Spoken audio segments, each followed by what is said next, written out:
지역의 이슈를 속 시원히 풀어보는 헬로 이슈 토크입니다. 인천 유나이티드가 지난 18일 제주와의 경기에서 득점에 실패하면서 0대0 무승부를 기록했습니다. 강등 탈출을 위해서 더 이상 물러설 곳이 없는 두 팀이었는데요. 나란히 1점씩을 가져가면서 강등권 탈출에 실패했습니다. 자세한 경기 내용 이명철 스포츠니어스 기자와 손철민 축구 해설과 함께 짚어봅니다. 안녕하십니까? 네, 안녕하세요. 안녕하세요. 네. 제주와의 홈 경기에서 아쉽게도 무승부를 기록을 했습니다. 두 팀 모두 패배는 곧 강등으로 이어지는 단두대 매치였는데 그래서일까요? 실점을 막는 데 집중하다 보니 득점 없이 끝났는데요. 경기 어떻게 보셨습니까? 글쎄요, 개인적으로는 답답한 인상을 조금 더 많이 받았던 지난 제주전이었는데요. 네. 공격 전술의 부재가 아무래도 좀 눈에 띄었습니다. 제주가 요즘 실점이 워낙 많다 보니까 좀 실점을 안 하겠다는 생각으로 중앙에 좀 밀집된 수비 형태를 좀 갖추고 나왔거든요. 근데 여기에 대해서 인천이 너무 반복된 롱볼이나 혹은 네. 공격 전술의 부재와 같은 단점들을 노출하면서 다소 단조롭게 풀었던 그런 아쉬움이 느껴졌던 경기였습니다. 최근 기세로 보면 제주에 비해서 인천이 조금 더 분위기가 좀 좋았다고 볼 수 있는데 그래서 좀 더 아쉬움이 좀 남는 경기가 아닌가 싶은데 좀 어떻게 보세요? 그렇죠. 결과적으로는 아쉬운데 저는 반대로 0대0 경기치고 좀 굉장히 재밌었어요. 네. 양팀 모두 하려고 하는 의지가 충분히 보였고 오히려 좀 제주에게 좀 박수를 쳐주고 싶은 게 말씀해 주셨듯이 지난 대패를 잘 점검하고 나왔고 인천은 이기려고 물려고 할 것이라는 걸 딱 알고 완전 잘 꽁꽁 잘 감췄습니다. 아쉽긴 하지만 제주가 조금 더 우세한 느낌이지 않았나 이렇게 말씀드릴 수가 있겠네요. 네, 인천이 이기려면 무엇보다 수비 부분이 좀 안정이 돼야 한다는 지적이 그동안 많이 제기돼 왔습니다. 수비 자원을 많이 강화를 했는데 좀 안정감을 찾았다고 보세요. 어떻게 보십니까? 당연히 수비진의 어떤 강화 자체가 멤버 변화를 통해서 일어난 부분은 맞는데 예. 개인적으로는 중원의 어떤 수비 가담에 대해서도 확실히 완성도가 좋아졌다는 점을 조금 더 강조하고 싶습니다. 네. 이번에 오게 된 선수들 중에 장윤호 선수 그리고 지금 보물로 평가받고 있는 마하지 선수가 진짜 중원에서 수비 가담을 열심히 해주기 때문에 네. 당장 이 선수들의 공격 관여도는 약간 의문부호가 붙을 수는 있어도 적어도 수비에 대한 보탬 하나만큼은 특출나다. 이러한 점을 분명히 좀 강조를 드리고 싶습니다. 네, 인천의 수비 손 해설께서는 어떻게 네. 보십니까? 그러니까 일단 중원이 좀 흔들리는 모습이 많이 보였어요. 분호자가 부상 이후로 중원이 열버진 거 아닌가 했는데 네. 이재성 선수가 완벽 부활하면서 완전 중원을 잘 지켜주고 있고 말씀해 주셨듯이 미드필더도 수비 가담을 열심히 해주고 있어요. 더군다나 공격수인 명준재까지 삼성까지 내려오는 모습. 그러니까 전체가 수비를 위해서 한 발을 한 발을 맞춰가고 있는 모습이 너무 눈에 띄어요. 아쉬운 건 말씀해 주신 대로 공격 작업 시에 이제 아직까지 둔탁하고 아직까지 좀 무딘 모습이 너무 수비에만 또 올인하는 네. 뭐 그런 게 아닌가 또 그런 아쉬움도 좀 남기도 합니다. 수비에 총력을 기울이는 네. 경기인데 그래서인지 이번 경기에서 뭐 제주도 그렇고 인천도 그렇고 슈팅이 많지 않았습니다. 이게 슈팅을 보면 인천 7개, 제주가 6개고요. 유효한 슈팅은 두 팀 모두 2개에 그쳤는데 그 무고사 선수가 잘 안 보인다는 평가도 있었어요. 공격력에 대해서는 좀 어떻게 평가하십니까? 확실히 무고사가 어떤 당점을 찍는 빈도나 혹은 예. 그런 슈팅을 연결하는 장면 자체가 과거와 비교하면 조금 적어진 부분은 있다고 봅니다. 근데 예. 이게 무고사 개인의 어떤 부진에 따른 여파라기보다는 무고사를 확실하게 지원할 수 있는 아래쪽의 선수가 아직까지는 발견되지 않는다라는 점이 조금 더 눈에 띄거든요. 예. 그리고 지금으로서는 그런 무고사의 활약 자체를 파트너인 케인대와 같이 묶으려는 예, 예. 유상철 감독의 성향을 좀 볼 수가 있는데 문제는 케인대와 무고사의 스타일이 지금으로서는 크게 다르지 않습니다. 네. 서로 비슷하다 보니까 고립될 때는 같이 고립되는 등의 문제가 좀 나타나기 때문에 당장으로서는 무고사를 지원할 파트너의 부재가 당장 인천의 공격에서 좀 아쉽게 느껴지는 부분이라고 볼 수 있겠습니다. 네, 손 해설께서는 어떻게 네. 보세요? 공격력. 예. 그러니까 공격력 저는 그러면 다르게 말씀드릴게요. 예. 워낙 지금 분석적으로 잘해 주셨기 때문에 네. 저는 인천이 지금 공격 안 되는 제 1번이 네. 인천의 잔디 상태라고 생각해요. 아, 선수가 전술이 아닙니다. 지금 인천의 잔디가 어제 경기 같은 경우는 뿌리가 완전 들려 있었어요. 네. 특히 전반에 그 연습할 때 네네네. 연습 슈팅을 하는데 무고사가 케인대 선수가 땅을 차서 무릎에 이렇게 만지는 모습이 많이 보였고요. 경기 중에 무고사는 뒷땅을 차서 또 넘어지는 모습도 보였어요. 남준재 선수도 잔디에 걸려서 넘어지는 모습도 네. 보였고 일단 전술적인 거 뭐 선수의 면면 잘 모르겠습니다. 근데 팬의 입장으로서 봤을 때 잔디가 최악입니다. 뭐 진짜 빵점을 주고 싶을 정도로 저는 지금 인천에 경기장이 좀 많이 있다고 알고 있는데 네네. 이럴 때 이렇게 혹서기에는 좀 이렇게 돌아가면서 경기를 좀 하는 방향도 필요하다고 생각해요. 왜냐면 잔디가 뿌리를 내릴 때까지는 좀 시간이 필요한데 그러면 다른 경기장을 좀 이용해 보는 것도 네. 생각을 좀 해봤으면 어떨까 싶어요. 어, 왜냐면 어제 선수들 너무 열심히 뛰어줬거든요. 네. 선수들 욕하기보단 저는 잔디를 좀 탓하고 싶어요. 팬의 입장에서는 네. 좀 잔디의 상태부터 좀 고르고 가야 되지 네. 않나 뭐 이런 말씀을 해주셨는데 그 두 팀 모두 4-4-2 전술로 이 전반에 수비를 집중을 좀 많이 하다 보니까 골이 날 기회가 좀 없었어요. 그 두 팀 중에서 그래도 전략상 무승부긴 하지만 조금 더 나았다고 생각하는 팀을 좀 꼽으신다면 저는 늘 인천을 칭찬하면 좀 안 되더라고요. 예. 그래서 점수를 주고 싶은 건 네. 제주예요. 왜냐면 인천도 이기려고 했고 제주도 지면 안 되는 절제절명이었습니다. 서로 양 팀이 같았어요. 근데 더군다나 적지에 와서 인천의 홈에서 0실점, 무실점으로 또 지난 경기 대패란 팀 아니겠습니까? 네. 선수들의 이 멘탈이 붕괴될 대로 무너졌을 거예요. 근데 그걸 빨리 추스려서 인천의 어쨌든 미드필드부터 거쳐오는 플레이가 점점 살아나고 있는 인천의 공격을 무실점으로 막았다라는 것. 뭐 골키퍼의 선방도 있었겠고 수비적인 조직력도 있었겠고 네. 저는 인천을 사랑하는 마음에 제주에 손을 좀 더 들어주겠습니다.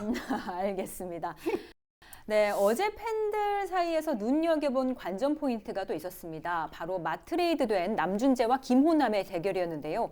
두 선수 모두 친정팀과의 경기에서 득점에는 실패했습니다만 두 선수 움직임 좀 어떻게 보십니까? 글쎄요, 확실히 남준재, 김호남 다 어느 정도 전력상의 트레이드로는 서로에게 네. 플러스된 요인들은 좀 있다고 봅니다. 특히 김호남 선수는 제주전은 아니었지만 그 전 경기 수원전의 인상적인 한 방의 마무리가 보여줬듯이 앞으로 어떤 인천에 가지고 있는 측면 킬러의 수요를 충분히 충족할 만한 선수라고 생각이 들고요. 네. 남준재 선수는 사실 글쎄요, 이날 경기만 놓고 봤을 때는 김호남보다는 조금 활약이 좀 뜸하지 않았나 싶은데 네. 아무래도 인천 팬들의 어떤 공격적인 반응과 반기는 부분, 네, 이런 부분에 약간 선수 본인도 의식을 했던 부분과 또 워낙 김진야 선수하고의 구도에서 김진야 선수가 잘 틀어막아서 네. 좀 이런 부분에 여파가 좀 있었을 거라고 좀 생각이 됩니다. 예, 경기력까지 좀 평가를 해주셨는데 그런가 하면 또 다른 두 사람의 매치가 있었습니다. 아산에서 복귀한 김도혁 선수와 안현범 선수인데요. 특히 김도혁 선수의 복귀는 많은 팬들이 좀 손꼽아 기다려 왔었던 선수예요. 그래서 김도혁 선수 앞으로 좀 기대를 해봐도 될까요? 확실히 아산에서 좀 성장하고 왔다는 네. 느낌을 좀 많이 받았어요. 그동안은 김도혁 선수가 정말 인천 정신을 잘 알고 있는 선수처럼 많이 뛰고 압박하고 투지도 있고 게다가 네. 팬들을 이야기로는 잘생겼고 네, 이런 매력을 좀 가지고 있었던 김도혁 선수인데 네. 이번 경기를 통해서 좀 보게 된 건 호흡이 완전하지 않을 순 있어도 확실히 본인의 어떤 경기를 보는 능력과 흐름을 살리는 부분에서의 시야가 많이 좋아졌다라는 느낌을 받습니다.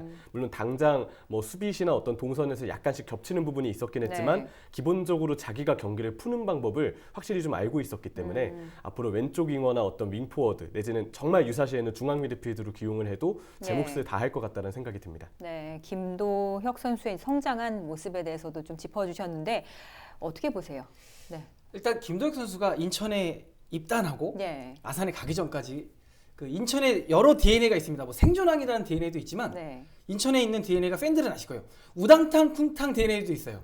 그러니까 그 얘기는 뭐냐면 네. 볼을 예쁘게 차는 선수가 많이 없어요. 그러니까 의욕은 충만하고 스피드는 있으나 네. 그냥 둔탁하죠. 투박해요. 그러나 또 해내요. 네. 한교원도 그랬고 김인성도 그랬고 김도혁도 그랬어요. 근데 아산 경기를 제가 다 보진 못했지만 아산 경기에서 조금씩 좀 멋있어진다. 조율을 좀 하는구나. 아니라 다를까 어제 후반전에 교체해서 들어왔을 때 갑자기 큰형님 느낌이 딱 들었어요. 가장 작은 김도혁이 어깨가 가장 넓어 보였습니다. 선수들이 믿음이 보였어요. 네. 프리킥 과정이라든가 볼을 배급하는 과정이 야 이제 제가 늘 얘기하는 인천에 좀 하나가 있어요. 구심점, 네. 베테랑이 있어야 되는데 늘 없었거든요. 돌아왔습니다. 네. 이제 김도혁이 그 넓은 어깨로 인천을 좀 많이 받쳐줄 것 같아요. 김도혁 선수에 대한 기대감도 또 말씀을 네. 해주셨습니다. 지난번 헬로 이슈 토크에서 김도혁 선수가 돌아오면 우리 다른 선수들과의 호흡이 좀 기대된다. 변화가 있을 수밖에 없다. 이런 이야기를 우리가 했었는데 선수들과의 호흡은 또 좀 어땠나요? 네. 일단 짧은 시간이었기 때문에 네. 뭐 무고사와 같은 다른 공격 자원들과의 호흡을 직접적으로 볼 시간이 많지는 않았습니다. 네. 하지만 앞서서 언급하신 것처럼 정말 좀 멋져서 어깨가 네. 더 넓어져서 들어온 김도혁 선수이기 때문에 경기를 잘 푸는 기질로 보았을 때 분명 짧은 시간의 활약이지만 앞으로 공격진과의 발을 좀 더 맞추게 되면 좀 좋아질 것 같다는 느낌을 좀 받게 됐고요. 네. 약간 걱정이 된 부분은 수비 지원 시에 장민호의 어떤 활동량과 조금 겹치는 부분이 있었다는 건데 그거 긍정적으로 보면 그만큼 두 선수 다 열심히 뛰고 네. 그라운드에서 활동량을 보여준다는 거기 때문에 좋긴 하겠지만 이 부분의 동선이 조금 효율적으로 맞춰질 수 있도록 조정하는 게 이제는 유상철 감독의 역할이지 않을까 좀 이러한 느낌을 받았던 지난 경기였습니다. 네. 근데 이제 전반전과 후반전 공격진에도 좀 변화가 네. 있었습니다. 전반전에는 케인대 무고사 김호남 선수가 뛰었다면요. 후반전에는 무고사 문창진 김도혁 선수가 가세를 했습니다. 어떤 조합이 조금 더 나았다고 보시는지 앞으로 공격에 좀 변화가 있을 수 있을까요? 그러니까 전반전은 전형적인 지금 4경기째였어요. 4-4-2 그대로 나온 경기였는데 솔직히 얻었던 건 김호남의 골은 있었지만 무고사 케인대에서 마침표가 없었어요. 제가 전술적인 부분 얘기하는 거 굉장히 싫어하는데 김도혁의 투입으로 이제는 좀 4-4-2를 탈피하고 여러 전술을 좀 해봤으면 할 정도로 후반이 너무 좋았어요. 예. 깔끔하고 기대감 있고 폭발력이 좀 더 있었기 때문에 그러니까 이 부분은 유상철 감독이 행복한 고민이지 않을까 이렇게 생각이 됩니다. 유상철 감독의 행복한 고민이다. 말씀을 해주셨습니다. 네, 앞으로 인천의 공격에 좀 변화가 있을 수 있다고 생각하십니까? 어떻게 보세요? 일단 공격의 변화의 가능성을 분명 앞서서도 말씀해 주셨지만 후반전에 보여줬다는 생각이 듭니다. 네. 전반과 후반의 어떤 공격 조합을 비교해 봤을 때 네. 단적으로 후반전이 조금 더 나아 보이는 모습이었거든요. 이 후반전 조합의 특히 긍정적인 모습을 볼 수가 있는 게 당장 지금 인천에게는 예. 어쨌든 선수들 사이에서도 아 이렇게 하면 골이 들어가는구나라는 느낌을 줄 수 있는 확고한 공격 조합을 찾는 게 정말 네. 중요합니다. 근데 그런 부분을 과연 전반전에 케인대가 있는 구성에서 찾을 수 있느냐 아니면 조금 더 문창진이나 김도혁처럼 이쁘게 볼을 차는 선수가 있는 네. 팀에서 찾을 수 있느냐인데 후반전 공격 조합이 그 부분에서는 조금 더 길게 무언가 새로운 답을 찾기까지 기다릴 수 있는 최적의 조합이었다라는 생각을 받습니다. 네, 그럼 이번 경기가 사실 무승부이긴 했지만 임 기자께서는 이번 경기 가장 베스트인 선수 누구를 좀 꼽고 싶으세요? 선발로 나온 선수보다 저는 오히려 교체도 좀 투입된 선수에게 일단은 네. 몫을 좀 많이 주고 싶은데 네. 저는 문창진 선수 꼽겠습니다. 물론 이제 문창진 선수가 가지고 있는 어떤 출전 시간, 기대했던 출전 시간이나 시즌 활약보다 지금은 좀 아쉬울 수 있다고 볼 수 있는데 근데 어쨌든 당장 유상철 감독이 공격에서 실마리를 찾으려면 네. 결국은 문창진에게 조금 더 비중을 두는 게 맞을 거라고 봅니다. 앞서서는 김도혁 선수 칭찬을 많이 했었는데 네. 여기에 더해서 조금 더 높은 위치에서 창의성을 줄 수 있는 선수는 지금 인천의 선수 구성을 놓고 봤을 때는 문창진의 비중이 아주 클 거라고 좀 보기 때문에 이번 경기에서의 짧은 인상이 분명 문창진에게는 앞으로도 조금 네. 더 기대를 많이 불러일으키는 그러한 희망을 좀 보여줬다고 생각이 듭니다. 네, 좀 어떻게 보세요? 기대를 갖게 하는 선수. 제가 기대를 갖는 선수를 얘기하면 예. 다음 경기 못할까 봐 저는 다른 수훈갑을 뽑겠습니다. 네. 어제 남준재를 저지한 김진야와 함께 수훈갑은 인천 팬들의 야유입니다. 물론 남준재에게 인간적으로 모독하는 야유가 아니라 네. 남준재의 에너지를 떨어뜨리게 한 정신을 나가게 한 이 인천 팬들의 야유가 남준재를 조기 교체하게 했어요. 이게 바로 어제 실점을 하지 않고 인천도 무승부로 한 원동력이지 않을까. 저 네. 인천 팬들의 이 야유를 아주 좀 수훈갑으로 꼽고 싶습니다. 아, 선수가 아닌 네. 인천 팬들의 야유였다. 예, 알겠습니다. 무엇보다 강등권 탈출이 최대 과제가 되고 있는데요. 현재 경남도 대구와의 경기에서 실패하면서 세 팀이 강등권에 있습니다. 그렇기 때문에 다음 경기를 어떻게 가져가느냐가 상당히 중요할 텐데 인천의 다음 경기 포항입니다. 제주 경남과 비교해 인천이 좀 더 유리할 수 있을지 좀 궁금한데 어떻게 보십니까? 네. 일단 아마 수원하고 이렇게 서울하고 만날 거예요. 네. 제주나 경남은. 인천은 포항입니다. 순위표만 놓고 보면 진짜 유리한 게 맞아요. 근데 포항도 워낙 만만한 팀이 아닙니다. 절대 우리가 우위도 아니고 뭐 절대 열세도 아니지만 네. 포항도 지난 경기 또 상주에게 졌기 때문에 이번 경기 포항 홈에서 굉장히 준비를 철저히 할 거란 말이에요. 인천은 오히려 저는 그래서 인천이 좀 편하게 연기를 할 수 있는 게 인천이 지금 올해 유독 홈에서만 승률이 낮아요. 근데 원정에선 그나마 좀 괜찮거든요. 네. 그래서 원정 유나이티드라는 또 오명 아닌 오명도 있는데 그 얘기가 뭐냐면 아마 준비하는 과정 선수들의 어떤 텐션은 비슷할 거예요. 홈이나 원정이나. 근데 예.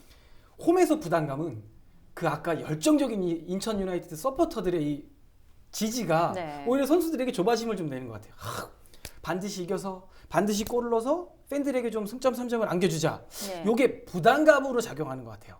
반면 원정을 가면 좀 그냥 편하게 하자. 요게 몸이 좀 가벼워지지 않나. 네. 어깨가 좀 부드러워지지 않나. 이런 생각이 들거든요. 그래서 선수들이 지난 제주전처럼 그리고 수원전을 또 상기해서 경기를 한다면 포항도 쉽게 뭐 여기까지 하시고요. 아마 지금은 포항을 이기는 방법은 그거 같아요. 4-4-1을 좀 탈피하는 유상철 감독의 대범함, 이게 포항을 좀 흔들 수 있는 키워드가 되지 않을까 좀 예측을 해봅니다. 네, 알겠습니다. 예. 강등권 싸움에서 조금 유리한 팀, 좀 어떻게 보십니까?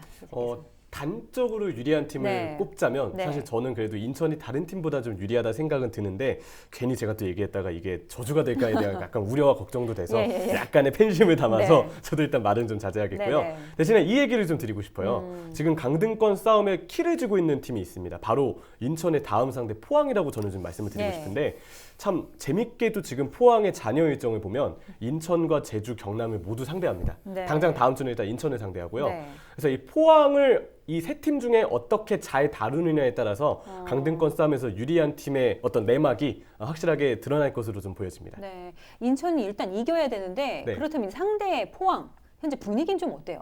지금 당장 포항의 분위기가 좋다라고는 결코 볼 수 없습니다. 네. 일단 김승대 선수가 빠지고 나서부터는 뭐 일류첸코와 같은 새로운 선수가 분발은 하고 있지만 약간 지금 인천도 케인대 적응에 애를 먹고 있는 것처럼 포항도 좀 비슷한 분위기입니다. 그래서 네. 지금 공격에서의 어떤 구심점을 찾지 못하고 있는 부분도 당장은 김기동 감독에게 좀 아쉬운 부분이겠고요. 예. 대신에 이제 김기동 감독의 포항을 보면서 좀 긍정적으로 보는 건 경기 때마다 수비 접근을 좀 잘해온다라는 건데 이 수비 접근도 요즘 보면 편차가 많이 생겼습니다. 예. 여러 가지로 구심점을 못 찾고 있는 포항이기 때문에 분위기는 어쩌면 인천보다도 좋지 않을 수 있다. 네, 이렇게 먼저 예고를 드리겠습니다. 네, 좀 지켜봐야 하는 경기가 될 것 네. 같은데 우리 포항과의 경기 놓치지 말아야 할 부분이 있다면 어떤 게 있을까요? 예. 포항 팬들이 지금 굉장히 좀 화가 난 상태예요. 감독 교체를 했음에도 안정적인 모습을 지금 못 보여주고 있거든요. 포항 팬들이 이런 얘기를 해요. 네. 공 차고 싶을 때 차는 팀이다. 네. 그 얘기가 뭐냐면 포항이 말씀해 주신 대로 잘할 땐 잘해요. 근데 못할 땐 완전히 무너지거든요. 그게 전반 5분에 다 드러납니다. 첫 번째 볼 타치. 선수들의 2대1이 잘 안 돌아가기 시작하면 그날 경기 망해요. 그러니까 네. 선수들 왜 축구에서 가장 오래된 명언 중에 하나가 경기 시작 전 5분, 시작 후 5분, 경기 끝나기 전 5분이거든요. 네. 인천 선수들이 그 5분의 키포인트를 빨리 찾으면 돼요. 오늘 포항이 짝짝 돌아간다. 그러면 마음 놓고 공격하면 됩니다. 근데 어이구 포항이 좀 이상하네. 좀 그 잘 그러면 여기선 좀 우리도 웅크리는. 그러니까 바로 그거예요. 유상철 감독이 경기를 시작하고 나서 혹은 핵심 선수가 빨리 파악해서 경기장 안에서 풀어나가는 거. 네. 스스로 풀어나가는 거. 이게 인천이 지금 포항을 잡는 아마 가장 큰 키포인트가 되지 않을까 예측이 됩니다. 이 초반에 좀 파악을 빨리 해야 되는 그런 과제가 있는 네. 것 같은데요. 어떻게 보세요, 임 기자께서는? 네. 저는 조금 이제 다른 관점을 좀 조명을 하고 싶은데요. 예. 그러니까 포항이 앞서서 말씀하신 것처럼 약간 팬들도 비판을 하고 있는 게 기복이 워낙 심하다 보니까 네. 하고 싶을 때만 한다라는 느낌을 주는 팀이 됐다라는 비평이 많습니다. 네. 저는 근데 그 시간대가 요즘 보면은 실점한 직후에 포항이 또 응집력을 많이 보여주더라고요. 그래서 아마 인천이 만약 이날 경기에서 선제골을 넣게 되면 예. 굉장히 유리한 고지를 점할 수 있는데 대신에 변수가 있다면 골을 넣은 직후입니다. 포항의 전투력이나 그동안에 실점하고 난 다음에 따라붙는 빈도가 그래도 좀 있었던 거를 봤을 때는 오히려 인천이 선제골을 넣은 직후에 포항이 좀 맹공을 퍼부을 수 있기 때문에 만약에 그 시간대를 잘 버텨내는 게 만약 인천이 선제골을 넣는다고 전제할 때는 네. 상당히 중요할 수 있는 경기일 거라고 좀 보여집니다. 좀 어떤 선수한테 다음 경기 좀 기대 걸고 싶으세요? 글쎄요, 일단 뭐 당장 인천에 있어서 가장 기대를 걸고 있는 선수는 역시나 좀 김도혁 선수를 좀 꼽고 싶은데요. 네. 문창진 선수도 있고 무고사 선수도 있고 공격에 조금 더 많이 올라갈 선수야 물론 있겠지만 시기상으로 봤을 때 뭔가 복귀한 선수가 복귀 전에 날아오르는 경우가 있는가 하면 그 다음 원정 경기에서 영웅이 되는 경우들도 꽤 있습니다. 그래서 제가 봤을 때는 문창진 선수가 비로소 좀 터질 만한 타이밍이 좀 오지 않았나. 네, 첫 인상도 좋았기 때문에 기대를 좀 하게 됩니다. 김도혁 선수 꼽아주셨는데 마지막으로 선수, 기대해 거시는 선수. 저는 제가 올 시즌 계속 그랬어요. 네. 무고사가 편하게 옆에 선수들이 도와줘야 된다. 너네들이 좀 하다 보면 무고사가 이제 나올 것이야. 그러면 포항전에서는 무고사가 이제 나와야 됩니다. 네. 무고사가 나와야 옆에 선수들도 편해져요. 무고사가 가진 거의 120%를 좀 발휘해줬으면 하는 제가 꼽아보는 예측되는 수훈 선수가 무거사입니다. 알겠습니다. 오늘 두 분 말씀 여기까지 듣도록 하겠습니다. 말씀 감사합니다. 네, 헬로 이슈 토크 지금까지 인천 유나이티드와 제주 유나이티드의 경기 짚어봤습니다. 오늘 순서는 여기까지입니다.